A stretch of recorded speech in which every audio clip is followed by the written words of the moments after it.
కథను వినబోయే శ్రోతలకు చందమామ కథలు బై ఆర్కే స్వాగతం. ప్రస్తుతం చెప్పబోయే కథల్లో మొదటి కథ ఇష్టం లేని న్యాయం. పూర్వం ఒక గ్రామంలో రామయ్య అనే కాపు ఉండేవాడు. ఆయన భార్య గంగమ్మ పరమ గయ్యాళి. తమకు భగవంతుడు ఇంత ఇచ్చాడు కదా అని చాలా మిడిసిపడుతూ ఉండేది. ఒకనాడు రామయ్య గంగమ్మ పొరుగురులో తమ బంధువుల ఇంట అక్కర అయితే వెళ్ళి కాలినడకను తిరిగి వస్తున్నారు. మసక చీకటి పడుతున్నది. గ్రామం కూడా అంత దూరంలో ఉన్నది. వారికి దారిలో మామిడి చెట్టు ఒకటి కనపడింది. దాని నిండా మామిడి పళ్ళు కొన్ని పండినవి, ఇంకా పండనివి కనిపించాయి. ఇదిగో కాస్త మామిడి చెట్టు ఎక్కి మంచి పళ్ళుగా చూసి 4 కోసి పెట్టవు. ఈ ఏడు మామిడి పండు ఎట్లా ఉంటుందో రుచే చూడలేదు అన్నది గయ్యాళి గంగమ్మ. పొద్దుపోయింది, కావాల్సి రేపు బుట్ట తెప్పిస్తాలే అన్నాడు రామయ్య. నాకు ఇప్పుడే కావాలి. చెట్టుకి 2 పళ్ళు కోస్తే పోయేదానికి రేపు బుట్ట తెస్తాట అని సాధించింది గంగమ్మ. గత్యంతరం లేక రామయ్య చెట్టు ఎక్కటానికి వెళ్ళాడు. ఆయన చెట్టు కిందికి వెళ్ళాడో లేదో చెట్టు కొమ్మ మీద నుంచి ఎవరో ఒక ఆయన అతనిపై పడ్డాడు. రామయ్య కింద పడిపోయాడు. కాలు పట్టుకుపోయింది. అయ్యో అయ్యో, నీకెంత పొగరురా, కావాలని నా మొగుడి మీద విరుచుకు పడతావుట్రా అని కింద పడ్డ మనిషిని ఆడిపోయేసాగింది గంగమ్మ. ఆ మనిషి రామయ్యను లేవదీస్తూ, అమ్మా తల్లి, నేను కాలు జారి పడ్డాను, కావాలని పడలేదు, దేవుడు సాక్షి అంటూ ప్రాధేయపడ్డాడు. కానీ గయ్యాళి గంగమ్మ వినిపించుకోలేదు. గుడ్లెర చేసి చేతులు ఊపుతూ, నిన్ను ఊళ్ళో చెప్పి ఏం చేయిస్తానో చూడు, నీ అబద్ధాలు గంగమ్మ దగ్గరట్రా అంటూ తిట్టసాగింది. భార్యాభర్తలు ఊరు చేరుకున్నాక గంగమ్మ ఊరి న్యాయాధికారి వద్దకు వెళ్ళి ఫిర్యాదు చేసింది. ఎందుకు ఊరుకోవే అని మొగుడు ఎంత చెప్తున్నా వినిపించుకోలేదు. ఇదిగో నువ్వెప్పుడూ ఇంతే, ఊళ్ళో వాళ్ళంతా నీ మీద పడినా చూస్తూ ఊరుకుంటావు అన్నది గంగమ్మ. న్యాయాధికారి మర్నాడు గంగమ్మను, రామయ్యను, రామయ్య మీద పడిన బసవయ్య అనేవాడిని పిలిపించాడు. అందరూ చెప్పినది విన్న మీదట న్యాయాధికారి కూడా బసవయ్య బుద్ధిపూర్వకంగా పడలేదు అని అనిపించింది. నమ్మాడు కూడాను. ఈసారికి బసవయ్యను క్షమించి పోనివ్వమని గంగమ్మకు హితవు చెప్పాడు. ఇదేనా మీరు చెప్పే న్యాయం? ఈ దుర్మార్గుడు మామిడి చెట్టులో దాక్కుని మా ఆయన చెట్టు కిందికి రావడం చూసి మీదకి దూకేస్తాడా? మీ వల్ల కాకపోతే చెప్పండి, నేను ఇంకో చోటుకి వెళ్ళి న్యాయం రాబట్టుకుంటాను అన్నది గంగమ్మ. సరే అయితే నీకు కావలసిన న్యాయం నేనే చేస్తాను. ఆ మామిడి చెట్టుపైకి నువ్వే ఎక్కు. బసవయ్య దాని కిందకి రాగానే సూటిగా అతని మీదకి దూకు అన్నాడు న్యాయాధికారి.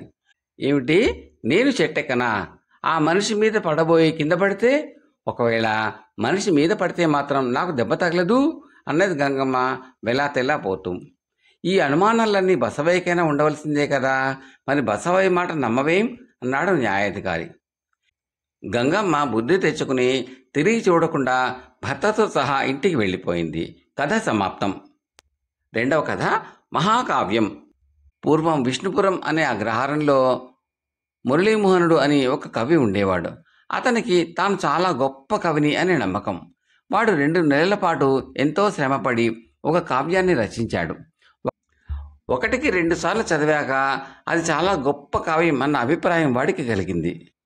ఆ అగ్రహారంలో వాణీనాథుడు అనే ఒక మహాపండితుడు ఉన్నాడు. సంస్కృత ఆంధ్రాలలో ఆయన చదవని కావ్యం అంటూ లేదు. ఆయన మెచ్చుకుంటే తన కావ్యానికి గుర్తింపు వచ్చినట్లే అని భావించి ఒక రోజున మురళీమోహనుడు వాణీనాథుడిని కలుసుకుని, అయ్యా, నేనే ఒక కావ్యం రాశాను, దాన్ని చదువుతాను, తమరు వినాలి అన్నాడు. సరే చదువు అన్నాడు వాణీనాథుడు. మురళీమోహనుడు తన కావ్యాన్ని చదవడం మొదలుపెట్టాడు. కొంతసేపు అయ్యాక వాణీనాథుడు, నాయనా చదవడం ఆపు, నాకు వేరే పనులు ఉన్నవి అన్నాడు. సరే రేపు తమ దర్శనం చేసుకుంటాను అని మురళీమోహనుడు ఆ రోజుకు వెళ్ళిపోయి మర్నాడు వాణీనాథుడి వద్దకు వెళ్ళి మళ్ళీ కావ్యం చదవడం మొదలుపెట్టాడు. కొంతసేపు విన్నాక వాణీనాథుడు తనకు ఏవో పనులున్నాయి అన్నాడు. ఈ విధంగా వారం రోజులు గడిచాయి. తన కావ్యం మొత్తం వాణీనాథుడికి తొందరగా వినిపించాలని మురళీమోహనుడు ఆదుర్తా పడసాగాడు. అయితే ఇప్పుడు జరుగుతున్న తీరులో 1 నెల రోజులైనా అనుకున్న పని పూర్తయ్యేలా వాడికి కనిపించలేదు. ఒక రోజున వాణీనాథుడితో వాడు, అయ్యా, ఒక్కరోజు తమరు పూర్తిగా నా కోసం కేటాయించలేరా అని అడిగాడు. అందువల్ల నీకు కలిగే లాభం ఏమిటి అన్నాడు వాణీనాథుడు. నేను తమకు వినిపించదలుచుకున్న కావ్యం మొత్తం ఒక్కసారిగా అయిపోతుంది అన్నాడు మురళీమోహనుడు. వెంటనే వాణినాథుడు, అసలు ఏ ప్రయోజనం ఆశించి దీన్ని నాకు వినిపించాలని అనుకుంటున్నావు అని ప్రశ్నించాడు. ఇది ఒక మహాకావ్యమని తమరు తెలుసుకుంటారని అన్నాడు మురళీమోహనుడు. ఇది మహాకావ్యమా? ఆ విషయం వింటే ఎలా తెలుస్తుంది? నువ్వు నోటితో ఒక్క మాట చెప్తే సరిపోయేదిగా. ఇంత శ్రమ ఎందుకు తీసుకురావు అన్నాడు వాణీనాథుడు జాలిగా. అయ్యా, అలా కాదు, తమరు దీన్ని తమ నోటి మీదుగా మహాకావ్యం అని అనాలి. అది నా కోరిక అన్నాడు మురళీమోహనుడు. అయ్యో, ఈ సంగతి ముందే చెబితే ఇన్నాళ్ళు నీకు నాకు శ్రమ తప్పేది. సరే, ఇది మహాకావ్యం అని అంటున్నాను, ఇక నాకు వినిపించకు అన్నాడు వాణీనాథుడు. మోహనుడు సందేహిస్తూ, తమరే కాదు, ఏ గొప్ప పండితుడైనా దీన్ని మహాకావ్యం అని అనగలడా అని అడిగాడు. తప్పక అంటారు, కానీ నువ్వు ఆ పండితులకు దీన్ని వినిపించడం అని మాట ముందుగా ఇవ్వాలి అన్నాడు వాణీనాథుడు. ఆ జవాబుకు మురళీమోహనుడు తెల్లబోయి, అయ్యా, అదేమిటి? వినకుండా ఇది మహాకావ్యమని వారికి ఎలా తెలుస్తుంది అని అడిగాడు. నాయనా, అందుకు ఒక కారణం ఉంది. ఇది వినడం చాలా కష్టం. ఇది మహాకావ్యమని ఒప్పుకోవడం ద్వారా ఆ శ్రమ తప్పుతుంది అంటే ఏ పండితుడైనా సంతోషంగా అందుకు ఒప్పుకుంటాడు అన్నాడు వాణీనాథుడు. అలా కాదు, దీన్ని అందరూ మహాకావ్యం అని అంగీకరించాలి. అందుకు నేను ఎలాంటి మార్పులు చేయాలో చెప్పండి, ఆ ప్రకారం చేస్తాను అన్నాడు మురళీమోహనుడు. అయితే నీ కావ్యం పేరు మార్చు, దానికి మహాకావ్యం అని కొత్త పేరు పెట్టు. అప్పుడు అందరూ దీన్ని మహాకావ్యం అని పిలవక తప్పదు. ఇంతకు మించి మరి ఏ ఉపాయమో నేను చెప్పలేను అన్నాడు వాణీనాథుడు.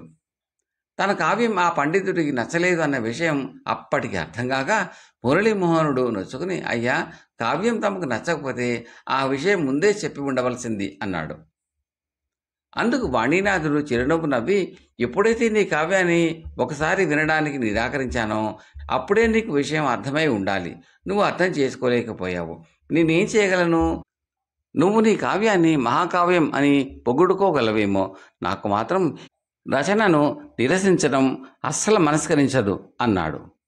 మురళీమోహనుడు మాట్లాడకుండా అక్కడి నుంచి వెళ్ళిపోయాడు. కథ సమాప్తం. 3వ కథ, వినీలుడి పగ. కథలోకి వెళ్ళబోయే ముందు శ్రోతలకు ఒక మనవి. మీకు ఈ కంటెంట్ నచ్చితే లైక్ చేయండి, బంధుమిత్రులు షేర్ చేయండి, సబ్స్క్రైబ్ చేసి గంట సింబల్లో కాల్ కూడా మర్చిపోకండి. ఈ సూచనలు, సలహాలు కామెంట్లలో తప్పక తెలపండి. చాలామంది చూస్తున్నారు కానీ లైక్ చేయడము, కామెంట్లు పెట్టడం చేయటం లేదని దయచేసి అవి చేయండి. అది మాకు ఎంతో ప్రోత్సాహకరంగా ఉంటుందండి. Thank you very much. కథలోకి వెళ్దామండి. వినీలుడి పగ. మధుపురి అనే గ్రామంలో వినీలుడు అనే యువకుడు ఒకడు ఉండేవాడు. వాడు చాలా అనాకారి. వాడికి ఒక కాలు కుంటి, చేతులు మరీ సన్నగా ఎండు పుల్లల్లా వేలాడుతూ ఉండేవి. బక్కగా గాలికి ఎగిరిపోయేలాగా ఉండేవాడు. చూసేవాళ్లకు వాడంటే ఏహ్యభావంతో పాటు ఎంతో జాలి కలిగేది. వినీలుడి తల్లి వాడిని ప్రసవించగానే మరణించింది. వాడు 7 ఏళ్ల వయసు వాడై ఉండగా తండ్రి పొలంలో పాము కాటుకు గురై మరణించాడు. దానితో వినీలుడికి కష్టాలు ప్రారంభమయ్యాయి.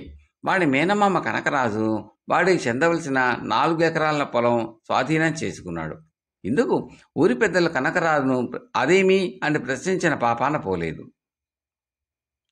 శరీరంలో తగినంత శక్తి లేని కారణంగా వినీలుడికి ఏదైనా పని చేసి పొట్టపోసుకోవడం సాధ్యపడలేదు.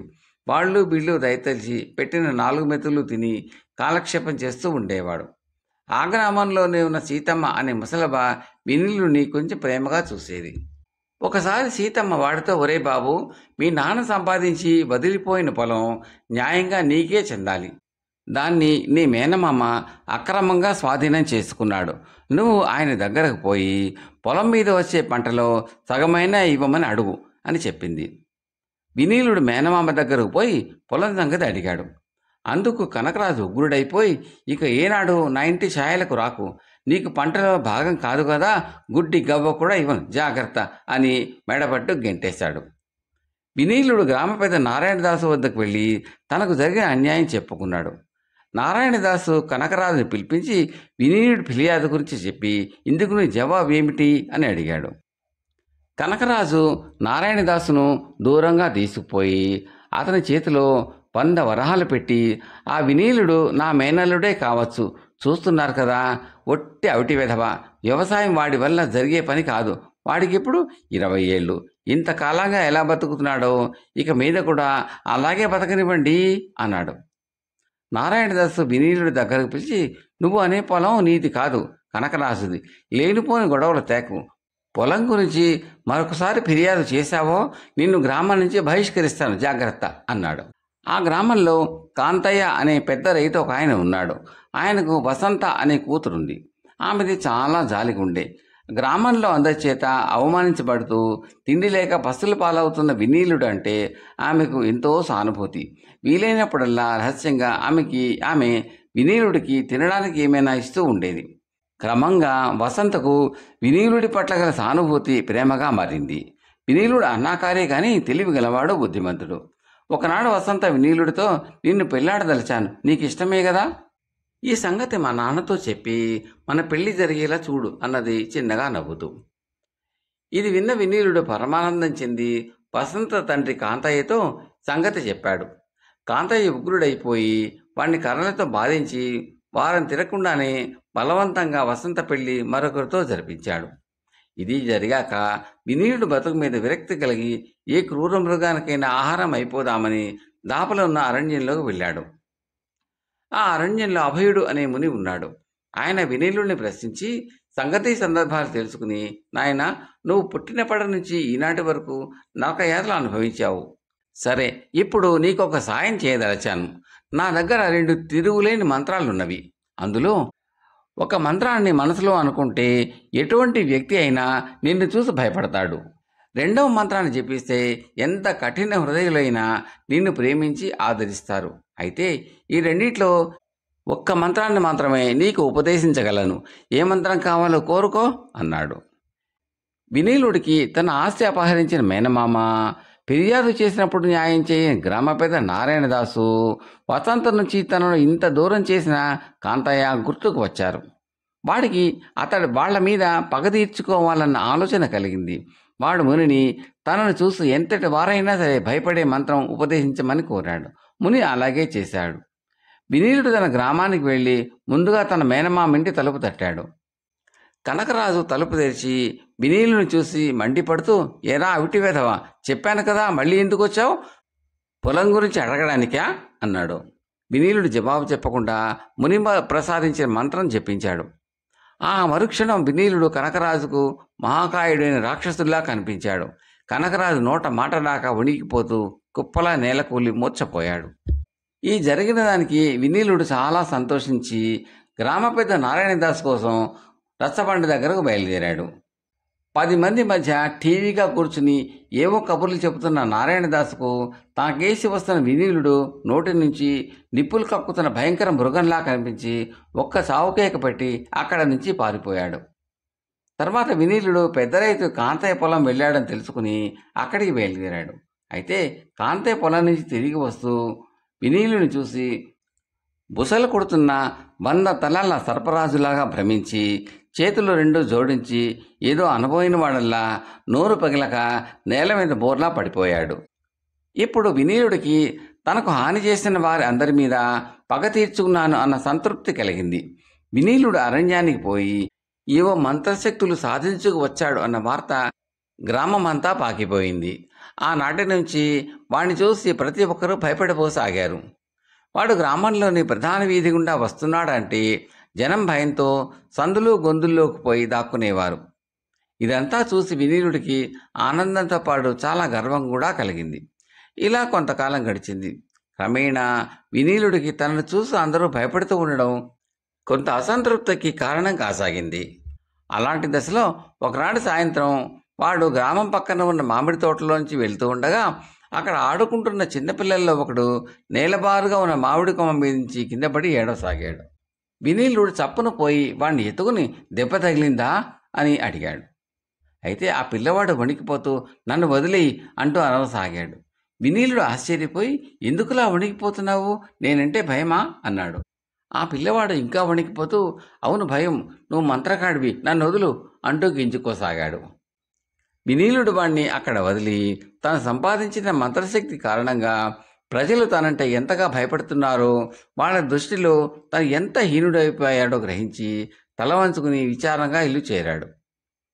1 గంట గడవకుండానే ఒకప్పుడు వాడిని పెళ్లాడదరిచిన వసంత వాడి ఇంటికి వచ్చి మన పెళ్లికి అడ్డుపడ్డాడన్న కోపంతో మా నాన్నకు మాట పడిపోయేలాగా చేశావు, ఇంతకుముందు మామిడి తోటలో ఆడుకుంటున్న నా కొడుకుతో ఏదో మాట్లాడావట, నీకు పుణ్యం ఉంటుంది, ఆ పసివాడి మీద ఎలాంటి మంత్రము ప్రయోగించకు అంటూ వినీలుడు కాళ్లపైన పడింది.